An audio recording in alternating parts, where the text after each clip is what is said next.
tahun depan kita akan merasakan sebuah penentuan arah. Pemilu Pilpres 2024, Anies Presiden. Halo Bedikers.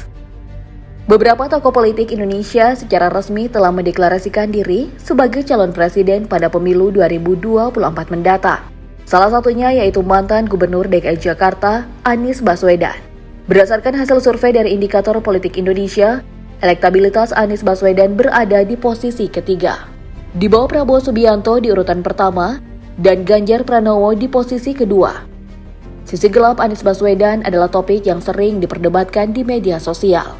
Beberapa orang menganggapnya sebagai sosok yang cerdas, visioner, dan berintegritas. Namun ada juga yang menilainya sebagai politisi oportunis, populis, dan licik. Sisi gelap Anies Baswedan mungkin tidak terlihat secara langsung, tapi bisa ditelusuri dari beberapa kebijakan dan pernyataannya yang kontroversial. Lantas seperti apa informasi selengkapnya? Mari kita bongkar. Jika Anies Baswedan terpilih menjadi presiden, ia akan menghadapi tantangan untuk melanjutkan atau menghentikan sejumlah program yang telah dilaksanakan oleh pemerintahan Joko Widodo. Beberapa program tersebut antara lain adalah pembangunan infrastruktur, reformasi birokrasi, dan pemberantasan korupsi. Anies juga harus memperhatikan isu-isu sosial, ekonomi, politik, dan budaya yang berkembang di masyarakat. Dilansir dari laman tribunnews.com, Ketua DPP Partai Nasdem Effendi Koiri mengatakan bahwa Anies Baswedan bakal menghentikan program-program Jokowi apabila terpilih menjadi Presiden RI di Pilpres 2024. Namun pria yang akrab disapa Gus Coy tersebut menegaskan bahwa Anies akan melanjutkan kebijakan era pemerintahan Jokowi yang baik, namun yang buruk akan dihentikan. Kemudian terkait apa saja program Jokowi yang dianggap buruk, Gus Coy belum menjelaskannya secara gamblang. Namun dalam acara deklarasi relawan yang berlangsung di Senayan, Jakarta pada 7 Mei kemarin, Anies Baswedan dalam pidato politiknya sempat mengungkap sejumlah kritik terhadap pemerintahan Jokowi. Lantas apa saja poin-poin kritikannya? Yang pertama adalah kritikan terkait program subsidi mobil listrik yang dijalankan pemerintah. Anies menyebutkan para pemilik mobil listrik dalam golongan yang tidak berhak mendapatkan subsidi. Kemudian capres dari Koalisi Perubahan ini menambahkan bahwa penggunaan kendaraan listrik akan lebih baik jika berfokus pada kendaraan umum berbasis listrik. Sebab menurut Anies, emisi karbon mobil listrik per kapita per kilometer lebih tinggi daripada emisi karbon bus berbahan bakar minyak. Karena bus dapat memuat banyak orang, sementara kendaraan pribadi memuat orang jauh lebih sedikit. Selain itu, dalam pidatonya Anies juga memberi kritik soal kemakmuran rakyat di era pemerintahan Presiden Jokowi yang menurutnya masih jauh dari kata merata. Sisi gelap Anies Baswedan selanjutnya yaitu pernah salah data terkait perbandingan pembangunan jalan di era pemerintahan Presiden Jokowi versus Presiden SBY.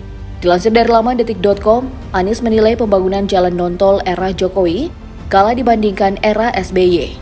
Pria kelahiran 7 Mei 1969 ini menyebut bahwa Jokowi lebih memilih membangun jalan tol yang berbayar.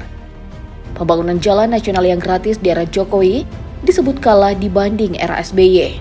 Anies Baswedan mulanya memaparkan pembangunan jalan tol di era Jokowi memang besar, bahkan 63% jalan tol di Indonesia dibangun selama 2014 hingga sekarang. Totalnya ada sepanjang 1.569 km. Dari total 2.499 km jalan tol yang ada di Indonesia. Sementara itu, jalan nasional yang berhasil dibangun Jokowi menurut data yang Anies paparkan hanya sepanjang 19.000 km. Anies lalu membandingkan 10 tahun lalu, di zaman SBY menjabat presiden, ada sekitar 144.000 km atau 7,5 kali lipat dari jalan yang dibangun Jokowi. Terkait ini, Dirjen Bina Marga Kementerian PUPR, Hedi Rahadian turut memberikan tanggapan. Menurutnya ada kesalahpahaman dalam memahami data milik Badan Pusat Statistik. Hedi menjelaskan BPS menampilkan data berdasarkan status jalan, bukan pembangunan jalan baru. Misalnya jalan nasional yang bertambah ribuan kilometer berasal dari perubahan status jalan dari jalan provinsi. Salah satu sisi gelap Anies Baswedan adalah kurangnya kinerja dan tanggung jawab dalam memimpin ibu kota. Banyak proyek dan program yang tidak selesai atau tidak sesuai dengan janji-janjinya saat kampanye. Misalnya, banjir yang masih sering melanda Jakarta. hingga masa jabatannya berakhir. Anies belum melakukan penambahan normalisasi sungai yang membuat prosesnya tersendat. Ia dinilai hanya melakukan program yang tidak signifikan, di antaranya grebek lumpur atau sumur resapan. Melansir laman foi.id, Pemprov DKI Jakarta saat ini berencana untuk menambah 200 titik sumur resapan jenis drainase vertikal di kawasan Jakarta Selatan. Sebab sumur resapan yang telah dibangun di era Anies Baswedan selama menjabat Gubernur DKI tidak terlalu efektif untuk mengendalikan dampak genangan. Kemudian, soal reklamasi pantai yang tidak jelas nasibnya hingga saat ini. Belum lagi terkait anggaran penanganan pandemi COVID-19 yang bermasalah, hingga transportasi publik yang belum memadai.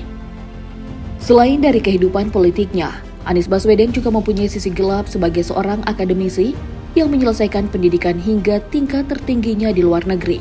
Anies dinilai kurang kompeten sebagai seorang akademisi dan intelektual.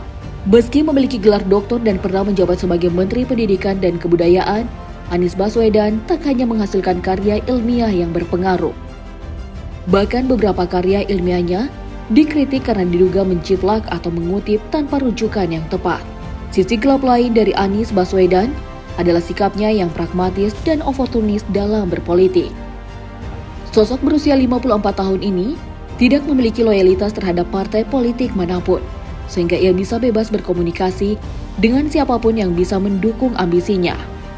Anies juga kerap berubah-ubah sikap dan pandangan tergantung situasi dan kondisi. Hal ini membuat Anies Baswedan sulit dipercaya sebagai pemimpin yang konsisten dan berintegritas.